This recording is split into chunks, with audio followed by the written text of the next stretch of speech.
Hello everyone, and welcome to Living by the Law, the podcast discussing fictional worlds and how wondrous and ridiculous they are. My name is Matt, and I'm joined by my co-hosts, Jude and Guy. Living by the Law is not currently sponsored. If you'd wish to sponsor us, delve down to the bottom of the ocean, make a home down there, and learn about all the undiscovered critters that live there. Feed your sponsorship offer in little bits of food to your favourite critter. We will hear you. We always do. Have you ever wanted to fight a hurricane? Stand in front of acts of God and fight back? Welcome to the world of Pacific Rim, where humanity is threatened by colossal monsters, with the only hope being giant robots called Jaegers. Today, we learn about the start of the Kaiju War and how the Jaeger program began. Heads up, this episode contains minor spoilers for the Pacific Rim movies. Enjoy!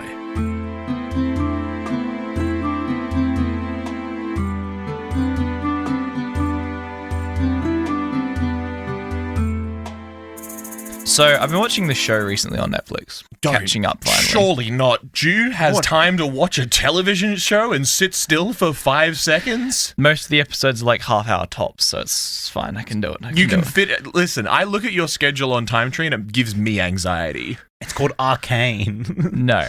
Arcane is not half-hour episodes. It is called Cobra Kai. Ooh. Oh, yeah. It's so... Oh my god, this show goes so fucking hard, man. Like...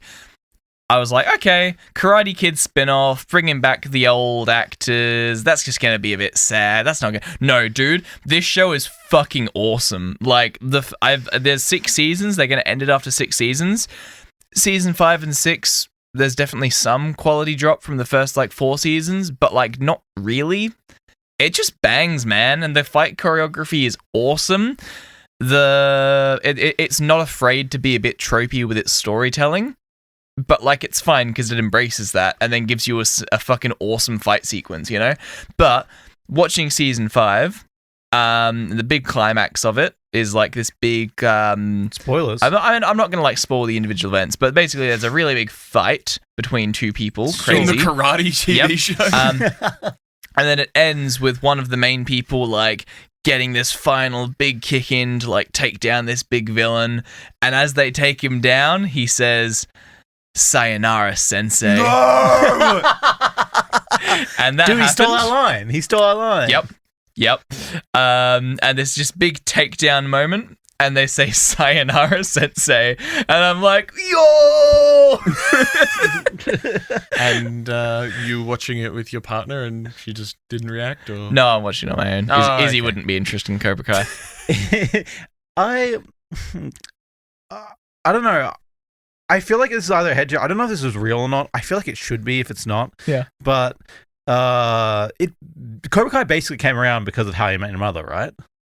what? In How I Met My Mother, I think, they bring back both the actors and they basically... Zabka and Macho are both in How I Met Your Mother. And there's an episode about how Barney's obsessed with it because he believes that the other guy, I can't remember their names... Johnny Lawrence. Johnny was the real karate kid. Because it was an illegal kick that shouldn't have been allowed. It was, honestly, that is. Yeah. How did they not get that right? You know. Well, You can't. Yeah. Also, he literally had magic. He literally had ancient magic, sorcery. no, Did you see that? He broke a leg and then he fucking did that kick. he didn't break his leg. He was Okay, fine. he was not fine. He fine. used wizardry, and that is illegal. Mr. Miyagi is just a really nice old man. You shouldn't be able to use wizardry in a combat fight. He didn't use wizardry. There's no wizardry. There It's was no called wizardry. a flail. You know, it's got that little bendy chain. It's what happened with the leg. It's additional power. Yeah, exactly. Got that momentum. Yeah. Oh, so it's a type of weapon, right? Yeah, exactly. Yeah. Well, you know what else is a type of weapon? Yeah, man. Me, I'm a fucking weapon. Yeah, you are.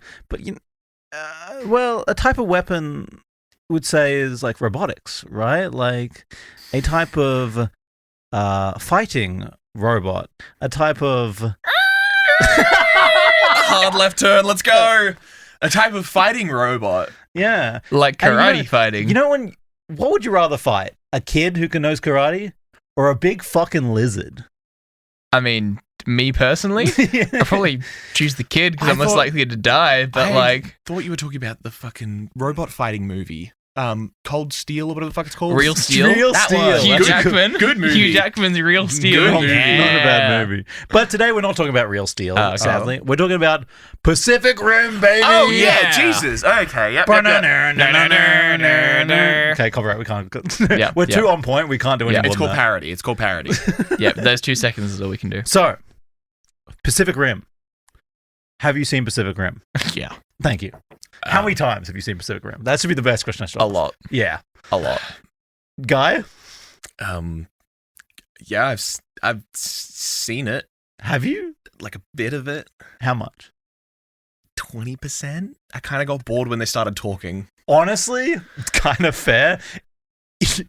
The one thing about Pacific Rim, you can just skip forward most of the parts where it's just humans on screen. Yeah. If there's not a robot on screen, you can literally skip it. You can get the context from the fighting. But also, it just got kind of dour and like a lot of like leadership, like, oh, you need to do. It's just like, hey, listen, I got sold giant robots. Where's the giant robots? Why am I getting into office politics? You did see a lot of the good robot fighting, and then you missed the best robot fighting at the end, though. So you need to rewatch that. That's true. That's Anyway, Pacific Rim, for those who don't know, is a sci-fi, movie, a universe that pits humanity against colossal monsters in a battle for survival.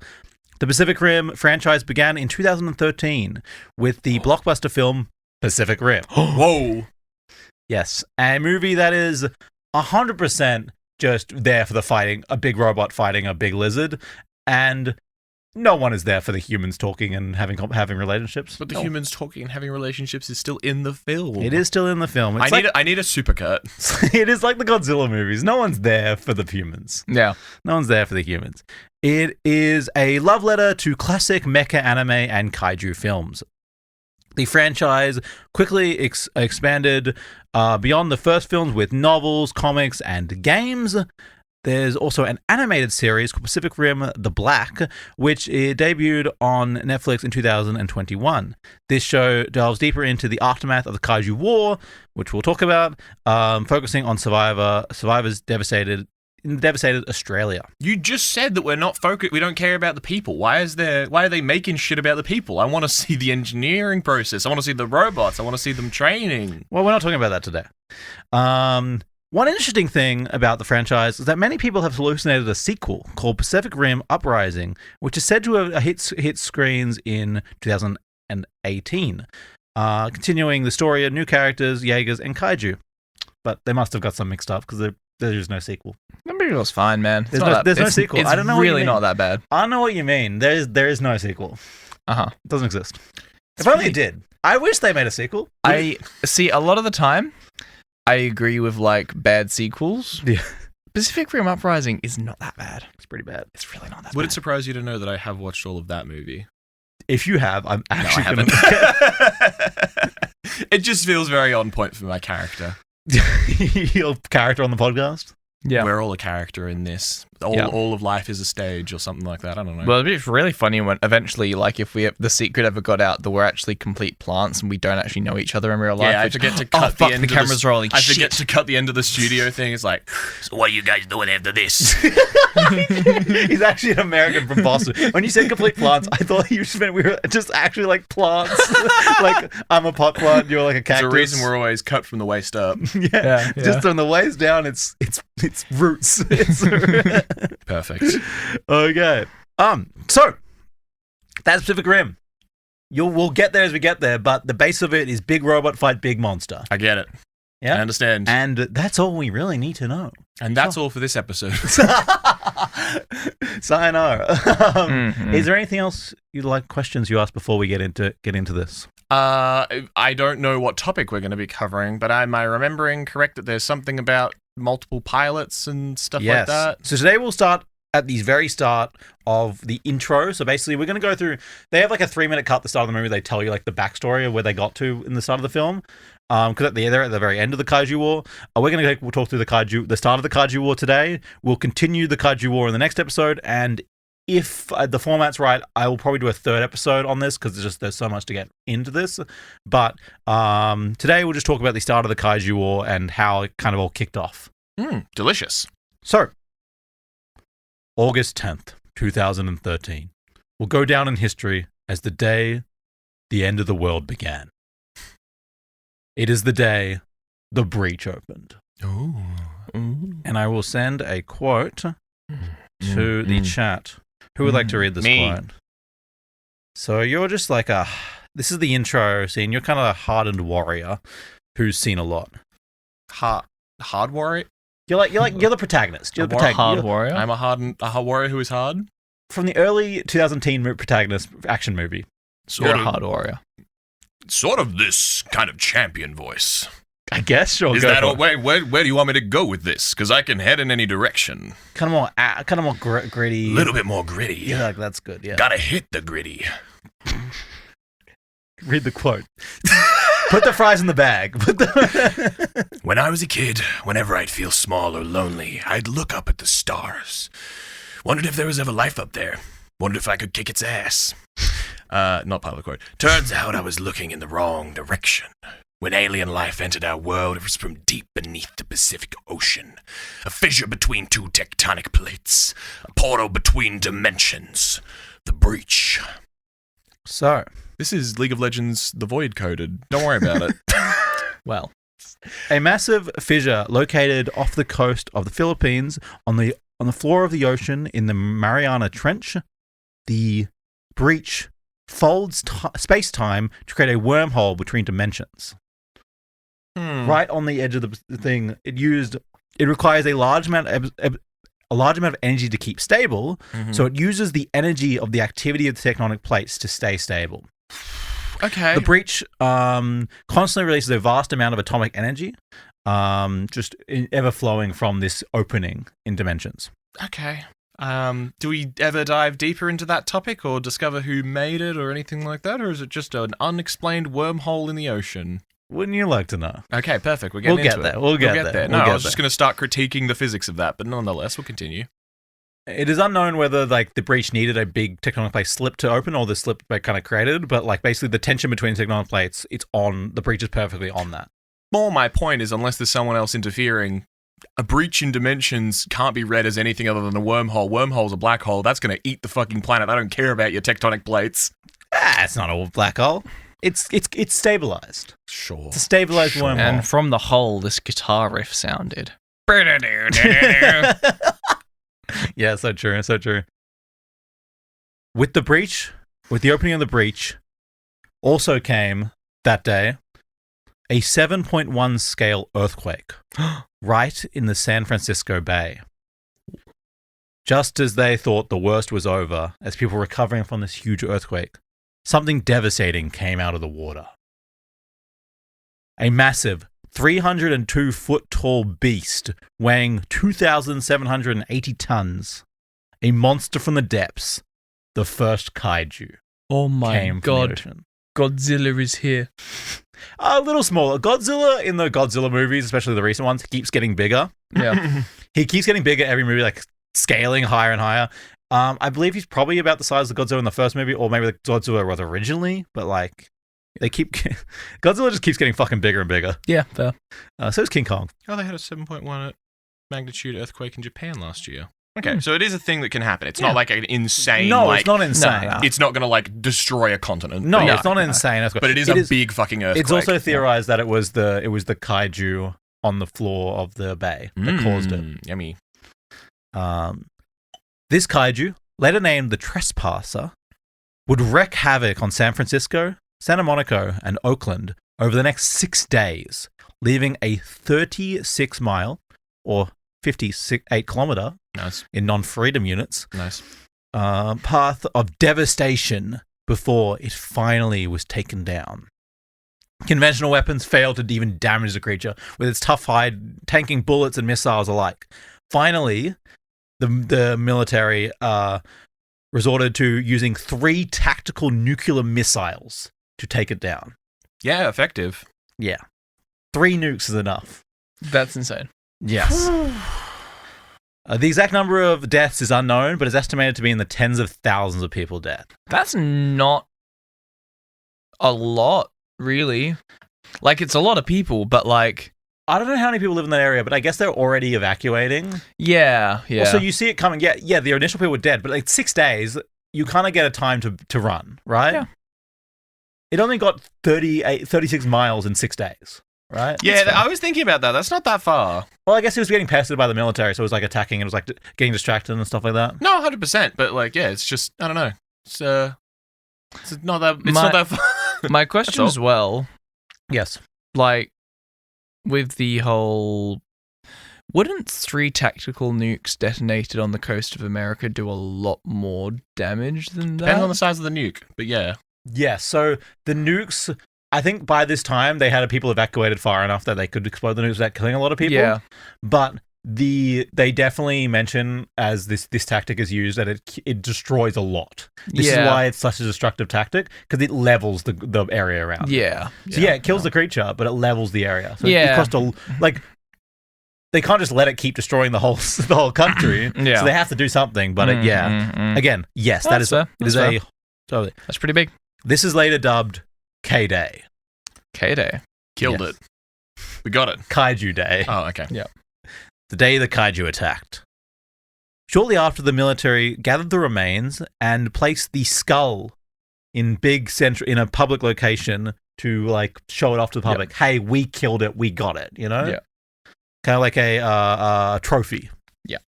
It was deemed with no evidence from having this, no evidence to say anything, no pattern here.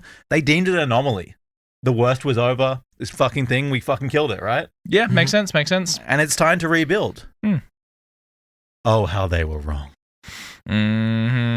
For reference, Trespasser, I don't know if you looked up the photo of Trespasser. We don't get a lot of view of Trespasser. We get him like killing the bridge, but this is like a art view of him.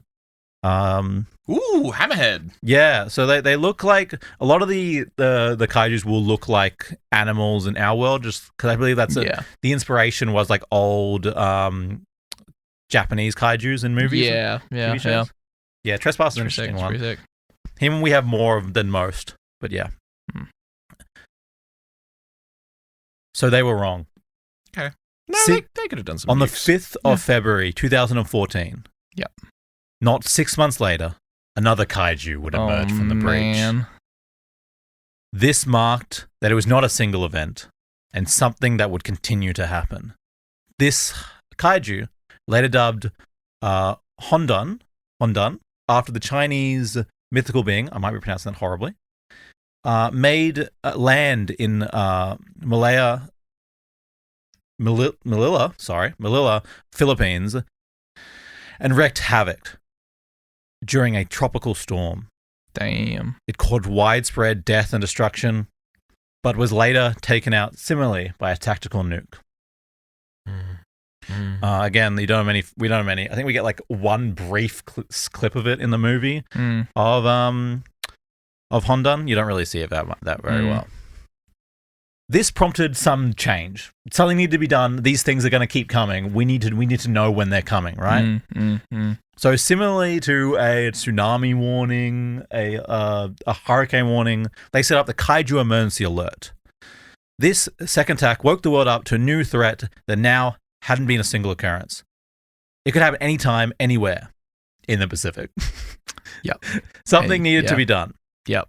On the 8th of February 2014, so 3 days later, the Kaiju emergency alert was established. It sends out a message over radio TV signal where a Kaiju attack is taking place. This would monitor the breach and track the Kaiju for attacks. Citizens who lived near the coast were drilled what to do and where to go for a Kaiju attack. Soon, anti-Kaiju shelters were built. These were basically bomb shelters, and a lot of them were old bomb shelters, built to hold off a Kaiju's collateral damage, but wouldn't hold to have like a full direct attack if it wanted to. But once they're hidden, the Kaiju doesn't usually want to attack a shelter. Yeah.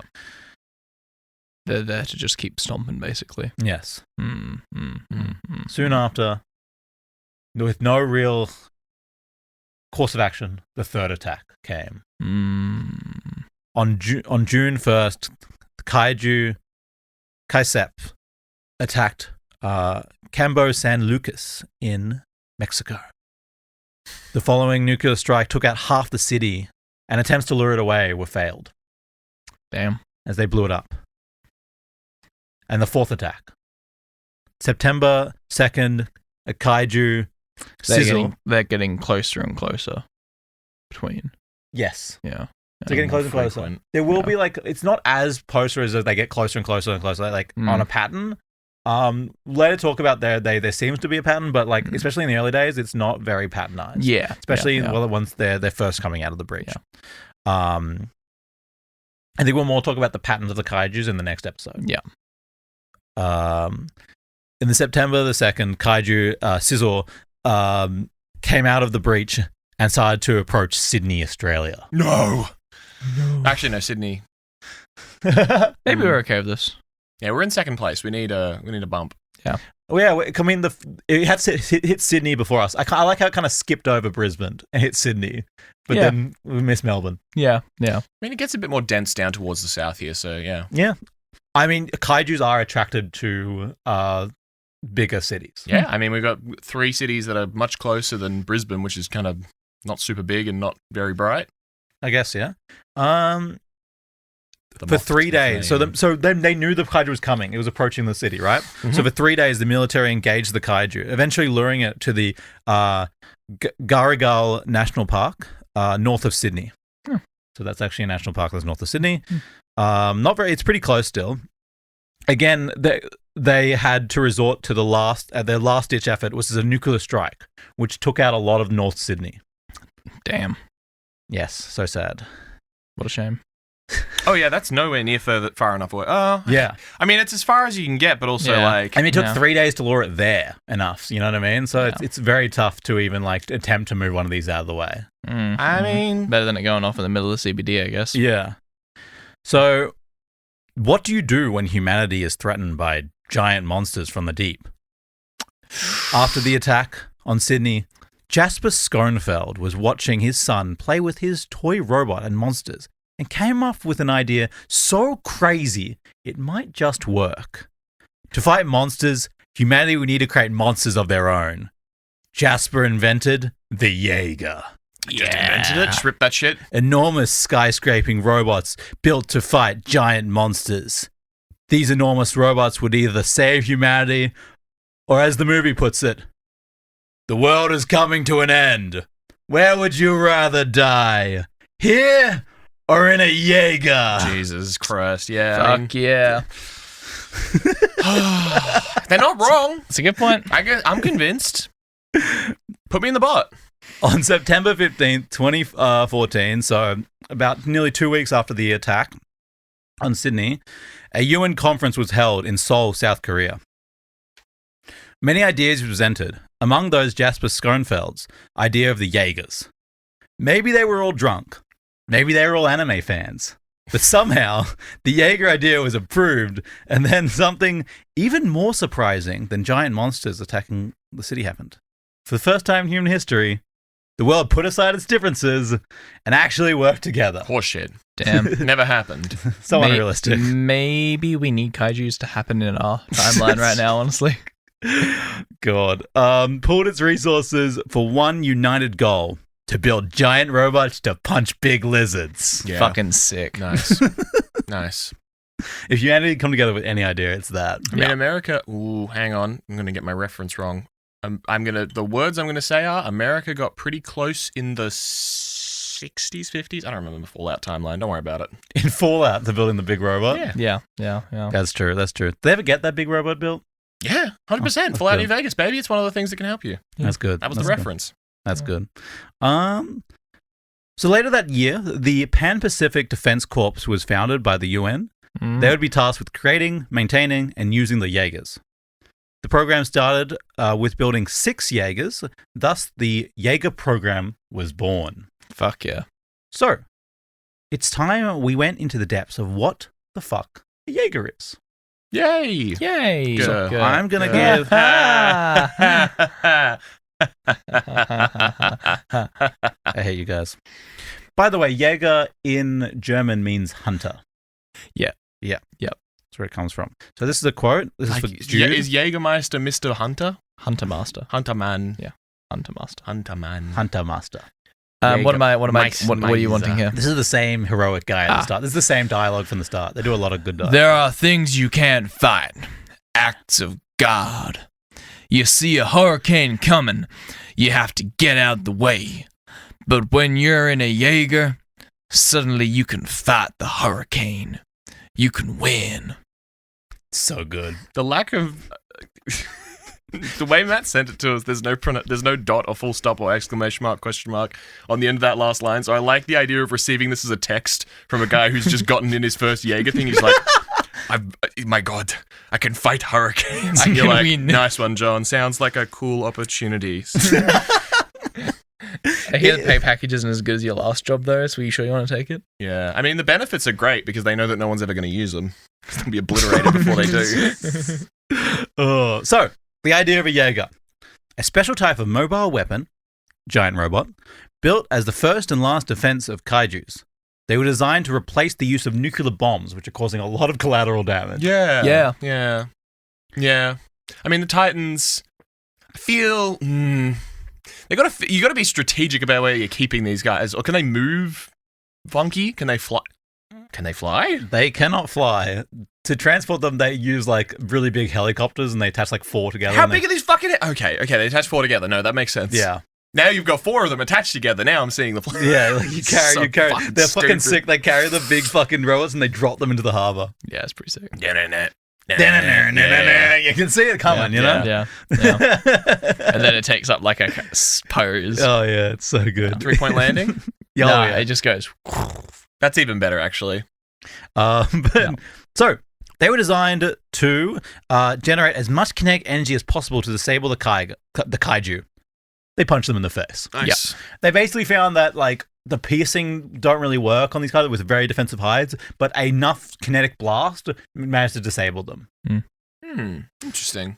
Which is a very convenient way to saying, if I punch it, it dies. Yeah, basically. Built to match the size of the kaijus with minimal collateral damage. Spoilers, they make a lot of collateral damage. Yeah, less than a nuclear, to be fair. Yeah. Less than a nuke, that's true. Yeah, I mean, if Jaeger, building gone. If bomb, building gone and you can't go there. Well, all building gone. All building gone. Yeah. Yep. One building gone versus all building gone. Yeah. And sick. So one building gone better. Yeah. Due to the toxic nature of kaijus, the Jaegers were required to rely on hand-to-hand combat with fists, swords, and other close-up weapons.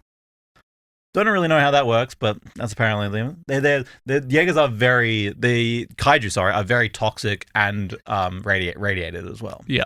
Oh my God, here comes the British Jaeger. What weapon's it gonna have? Oh, got a shiv, mate. It's like the samurai swords from the Japanese one, the Australians. I don't know, like a bat or something. It's got a boomerang. Oh, Just throws it. mech boomerang. Oh, Yeah, the British guy's just got a little ship. Kaiju. Bloody. No. I'll get you. Oh, don't worry. This isn't the end of the British mockery today. It's happening. Yeah. It's going to happen in my episode too. I got something queued up. Oh, lovely. The weapons were designed to cauterize wounds from the kaijus as their blood is toxic and corrosive. So they don't want the blood getting all over the Jaegers because it's really bad. So they want their blades will burn and cauterize wounds, and their plasma cannons will also do the same thing. Huge. Oh, okay. So it's kind of it's a negative, but it's a positive in the long run because Hang on. Plasma cannons? we'll see. We'll get there. Uh-huh. We'll get Because there. it's just me, or did he say their whole point was to apply kinetic force because the hide can't be broken? he just said. And now he's like, they have a sword and a plasma cannon. Plasma sword? They decide to upgrade these things. Uh-huh, I'm saying. So we're starting off with Fisticuffs McGee, and then we end up with Knight with gun. Yeah. Sick. Nice. Which respect it. for some reason they like to use last minute, and they don't like to use it until they really need it. You know, Makes just for sense. the cool moment. Makes sense. Comes out gun blazing. You know what I mean? The idea of Jaegers is to fight in the oceans by the cities to create minimal damage. So in the bay or the harbor nearby. The idea is to keep the what is dubbed a so-called miracle mile, where they will hold the kaiju off from the city.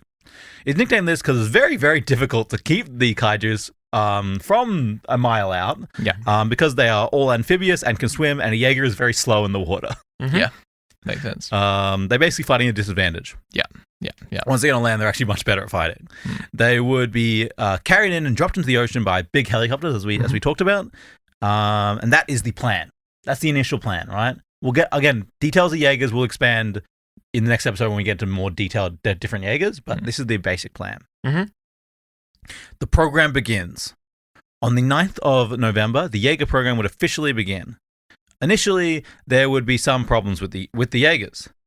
The idea is to make them the best fighters possible.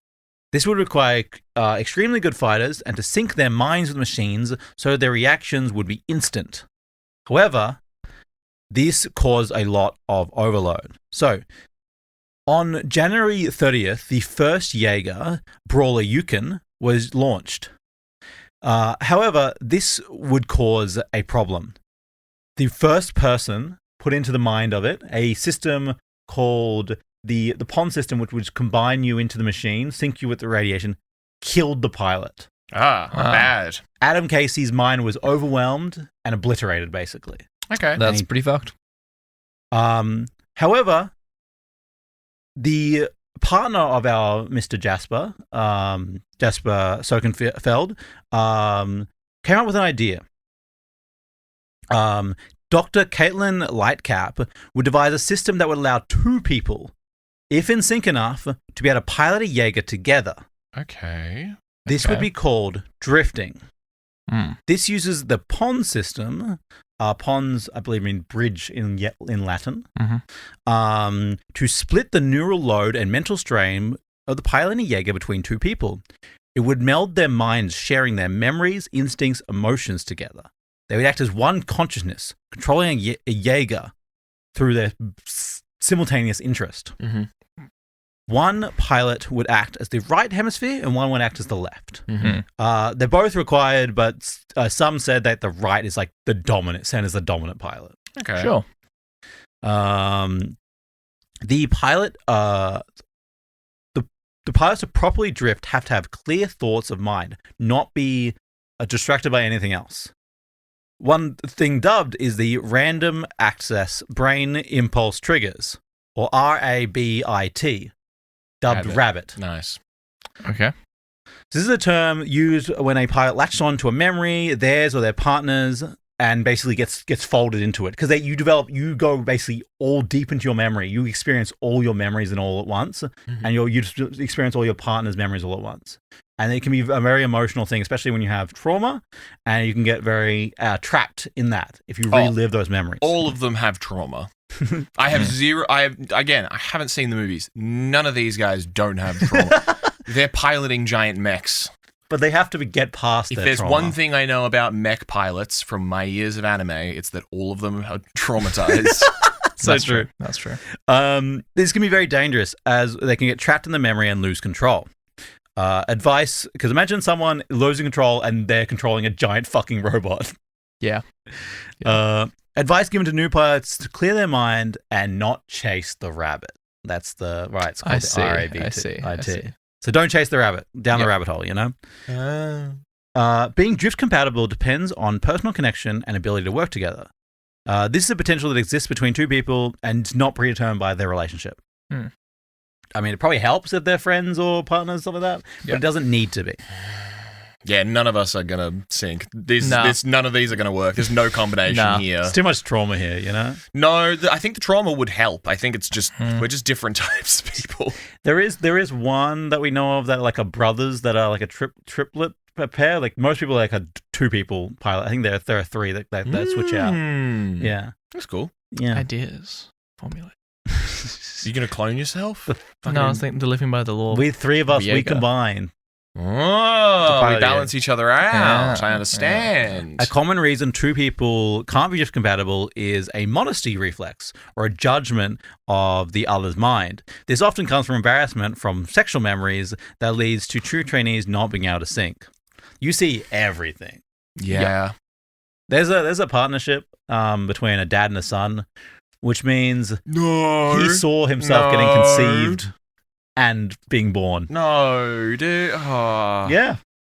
Because he sees all his memories. My father would often tell the tale of my conception. Kid Drax.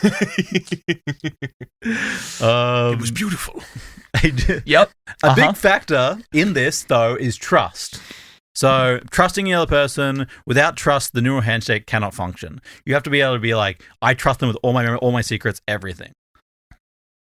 This I think that would be the hardest part, really. It's like that total opening up yourselves to someone completely. With the first-time pilots, it's often hard for pilots to totally be in sync with each other and communicate, as they're just getting used to all these new things, new emotions, clearing head, all this new stuff hitting them at once. They're trained to call out their movements, to focus their thoughts, to teach each other. So basically be like, punch, left punch, now! Nice. Yeah, right. They do that. More experienced pilots call out their moves out of habit and because it's fucking sick. And it sounds cool. Sounds cool. Plasma cannon! Yeah. You know what I mean? Sounds cool. Let's blast this fucker with a plasma cannon. Yeah. There's also a phenomenon that will eventually exist called ghost drifting, where two pilots will slowly adopt the habits of the co-pilot and have an uncanny ability to be able to predict each other's thoughts, managing to communicate almost without speaking. Their fucking brains get put in a blender for like a good couple of hours at a time. Yeah, obviously. It's also recorded that there would be a really good basketball combo. Yeah, I mean, fucking any sport. What Yeah. do you? Yeah, they'd be we a know good they'd be a good bot lane combo in League. What do you want about? Yeah, they would be. Well, we see some of the drift compatible Do you people wanna playing basketball. Do you want to drift? We'd be so much better at bot. see some things you don't want to see. Likewise. Guys. All right. Next, Living by the Law Patreon milestone. If you can get us to $1 billion, Guy and we're gonna Jude figure will this out. drift our brains. We're not going to drift your fucking brains together. We know this because we see them playing basketball together. Okay. Well, I mean, We see someone else playing. and Wait, they're is it really two good. Jaeger pilots versus two Jaeger pilots? No, we just see them like dunking on each other. We just see them like just. We see the three, the triplets before they're playing basketball, and they're really good at it. Okay. That's pretty funny. That's pretty good. To pilot a Jaeger, it requires you wearing a special suit that connects you up to it. This has a spinal clamp that connects your spine of the two pilots to the system, basically your nervous system, so it knows exactly what your movements are at the same time you know them. So if you right punch, the big robot will right punch at the same time. Yeah. Did it with my left hand. But they also fill the helmets with a thing called relay gel, which relays the electrical impulses of the pilots to each other. So you get to fill it with gel, which is, I'm sure, is not pleasant. I'm delightful, I'm sure. Yeah. So that's drifting. Any question about drifting? So much, but it's not really answerable. Why is it called drifting? I don't know. Because it just makes me think of fucking car drifting. It's not Me Tokyo drifting into my co-pilot's brain. Yep. Here I come. I don't know. It's just drifting. It's like there's also, I think, called bridging at one point as well. But like it's drifting. You're drift compatible. I don't know. You're in the drift together. You're drifting minds together. I don't know. I mean, What guy? it's a reference to This is a reference to Fast and Furious 3 Tokyo Drift. Is it 3? I might be wrong with the number of it, but for the Tokyo Drift one, where they talk about being in the drift state, where you're like in the middle of a drift and it just feels right. There's just you and the car connected. You're drifting, It's the exact same. That's and if the best thing I have for it is a Fast and Furious reference. If someone told me that the Fast and Furious and the Pacific Rim are in the same universe, I'd believe them. I mean, they are. They're on Earth. That's so That's true. what do you? You forget that they all take place on Earth. Eventually, the first prototype, as we talked about, Brawler Yukon, Yep. was entirely completed. So the initial cost was the PP from the PPDC, so the Pan Pacific Defense Corps, PP. the PP. They hesitate. They're like, "Holy shit, this thing was fucking expensive." Yep. But the new pond systems proved its effectiveness, and it convinced them to greenlight the first 6 Jaegers. Damn. They set up for the new Jaegers. The PPDC sets up proving grounds on Kodiak Island off the coast of Alaska. Kodiak Island. They needed the best they can to pilot these Jaegers into battle, so they needed to find them fast. On February 18th, the first drift was successful, and the Jaeger was finally piloted. This was by Caitlin Lightcap and the scientist who invented this technology, and another pilot, Sergio Dinofrego. Sure. They would quickly train as hard as they could over the next 2 months, and thank God they did, because on April 23rd, the next kaiju would come through the breach. Hey, we've still got bombs. They've got time. They're fine. Yeah. We're not going to run out of bombs anytime soon. I mean, it's fucking humanity, seriously. We love But bombs. I'm sure they wouldn't just send Brawler Yukon straight in, like, immediately, right? They would Before it's done training, before they've even done with the other Jaegers, before they've done doing their testing. So anyway, when did they send the Jaeger in? Mm-hmm. Yep. So Kaiju Karloff attacked Vancouver, Canada. The Mark I Jaegers were weeks away from the official deployment and official announcement. They did not have their own, but they had one prototype. Brawler Yukon was deployed for the first time ever. A Jaeger would fight a kaiju. Hell yeah. Ooh, that's a nasty looking beast too. That's what the fuck? Why are these guys so fucked up? They're pretty nasty, aren't they? The nasty little meat guys. The kaiju. The kaiju. Well, yeah. Karloff. Oof. They're nasty little boys. Got a big ass head. Look, so he's wearing a hat. His head's so big. Yukon cut off Karloff's path as it was advancing to the city, quickly overpowering it, the surprise kaiju, forcing it away with a combination of the Jaeger and supporting missiles. After a long fight, eventually Karloff was felled by a big punch to the face. Nice. Hell Classic yeah. solution. This was it. A kaiju finally killed by something other than a nuke. Not only was it killed by a Jaeger, proving three things. Mm-hmm. Jasper Sokenfield's crazy idea might just work. Mm-hmm. Humanity might have a chance. And 3, the most awesome moment in human history has just taken place. Nice. Yeah. Nice. Most awesome moment in human history so far. So, this obviously shows off the Jaegers to the world. And their early announcement is official. This fills the world with hope, seeing a kaiju can be slain without resorting to destructive nukes. And by July 24th, 2015, the Pan-Pacific Defense Corps officially starts to recruit pilots for their Jaegers.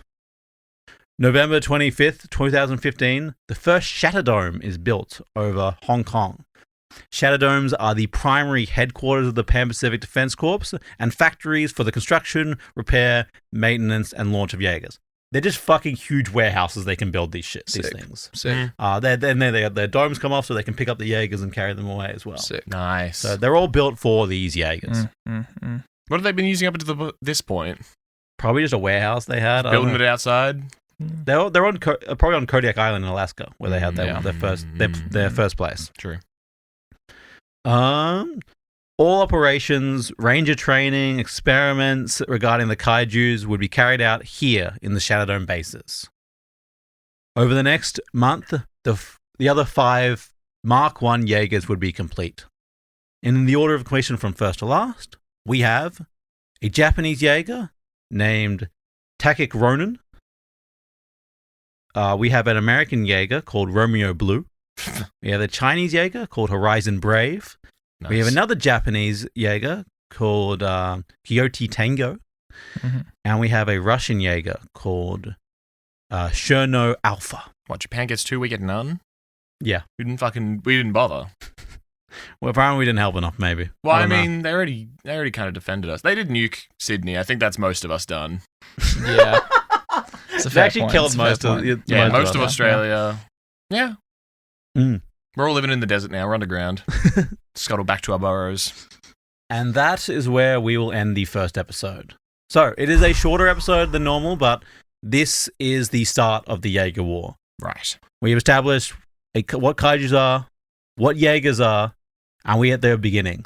So this will start a kind of like the ball rolling of kaiju. Jaegers will become normalized. Kaijus will become a regular thing. And next episode we're gonna build on like what happens between then and the start of the movie, what the culture like comes around these Jaegers, and more of the identifying of like kaijus. It is always an interesting thing of like, what happens in a world with superheroes? What happens in a world with, significantly different and elevated, like, defenders, I guess, and the kaiju? Because the answer is kids' toys every fucking time.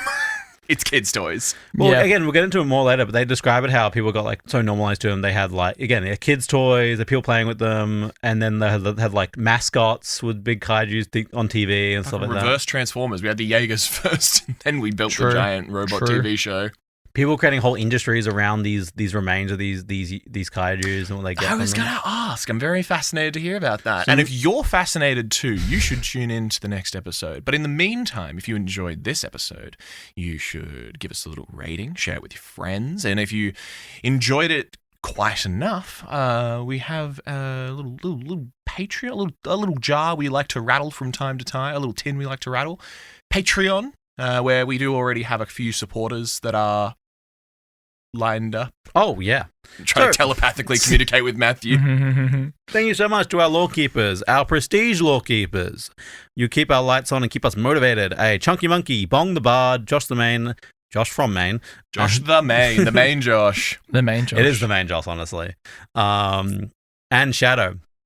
Thank you so much to our novice Lorekeepers, Blitz Bandit, Brianna, Dan Dubs, Hooligan, Josh from Norway. Oh my God. Jacob from Jacob from Norway. Holy shit. You Jacob having a from Norway. stroke? I think I am. Josh 2. There we go. I was looking at the two names. And Loading Name, Luke Nukem, The Recluse, and Tiani Wilson. Thank you so much to everyone. Before we close out here, by the way, if you join our Patreon today, you get mini-sodes, you get scripts, and if you high enough tier, you get to recommend an episode. What? Recommend, and now, what is it called? What? Not recommend, it's request an episode. Request an episode That's topic. the word. Any questions about the Jaegers or the start of the program before we sign our out of here? Yeah, who fucking signed? Was there a better option? Were they like, we try the big gun first? Maybe we try just building a thing that we know how to build, like an artillery gun that isn't nuclear, but like just shoot good. But I guess there's the blunt force thing. Okay. We don't know anything else. Okay. Take a note out of fucking Jackass book and make a big hand. Swing Sure. around the doorway. The kaiju's coming in to come and check on the city. Dead. Every Instant city kill. has a big hand. Big hand. Big hand. Big hand. That's my And then it solution. turns into a game of trying to lure the kaiju to To the the right hand, to spot. the big hand. Oh, like I've They'll probably seen just- this one before. Yeah, wouldn't they avoid the big hand? Are they talking? Are they communicating? They're dying. Well. They're turning to dust and getting harvested. Wouldn't you like to know if they're communicating? You motherfucker. Well, that's the start of Pacific Rim. And Fuck yeah. We'll get more into it as we go. But yeah, if you enjoyed this episode, the number of stars you rate us is the number of Jaegers will defend your city. The number of stars you give us is the mark of Jaeger that you are allowed to pilot. That's fair. Mark 5, they're the newest Jaegers. They're pretty sick. The number of stars you rate us is how well you can drift. Damn. And I mean that both ways. Damn. Both ways. Both ways. If you get 5 out of 5, you're drifting while you're drifting.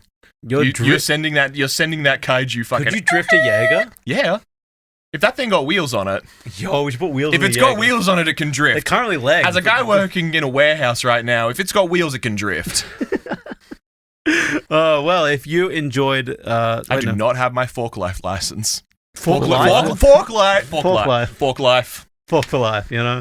And as the sun rises on a new day, the breach opens and a kaiju raises from your city. You could say, hello, kaiju, good morning. And as you sink, you drift with your partner, sending your massive fist of your what? It's not a kite. It's not a kaiju. What's the fuck? Jaeger. Jaeger. That's the one. I'm so stupid. As you drift with your partner and sink and send your massive Jaeger fist towards the face of that kaiju, you can say, "Good night, kaiju. Good night. Good night." Does your Jaeger do a cool voice? And Yeah. as you curb stomp the kaiju into the harbor bay and pull its head off, you can say, "Sayonara, kaiju." Damn the sneer. Damn. Sneers are good. Yeah. Would you want to pilot a big robot? Fuck no. Why not? I have stated this time and time again. If I got put into the fucking Sword Art Online universe, I'm being a blacksmith. If it's war, I'm being a programmer at home in the office. I'm not fucking doing it. It's maybe Listen, There's people who want to do those jobs, and Godspeed to them, because I fucking don't. If I want to die anywhere, it's in a Jaeger. I feel like there are other things that could be done, but if my direct choice is be a helpless person on the street doing nothing, or get in a Jaeger, that's an easy choice, man. You get in the big robot. Counterpoint. You call into the office and say there's a kaiju coming. Pretty good excuse to be a normal person. You get the day at home. Get to chill out. The kaiju, the Jaegers will come save you. Yeah. It's fine. Yeah. Imagine being in the universe and being like, you have thing to get in the report. Oh no. Kaiju attacking the city. Oh, thank fucking God. Kaiju day timetable. Thank you for listening to Living by the Law. If you enjoyed our podcast, please leave a review, tell your friends, and if you're feeling extra generous, become an official Lorekeeper by joining our Patreon today. Follow us on TikTok, YouTube, Instagram, and Facebook at Living by the Law. All links are in the description, and thank you in advance. We have been, and always will be, living by the law. Thank you for your company, and good night.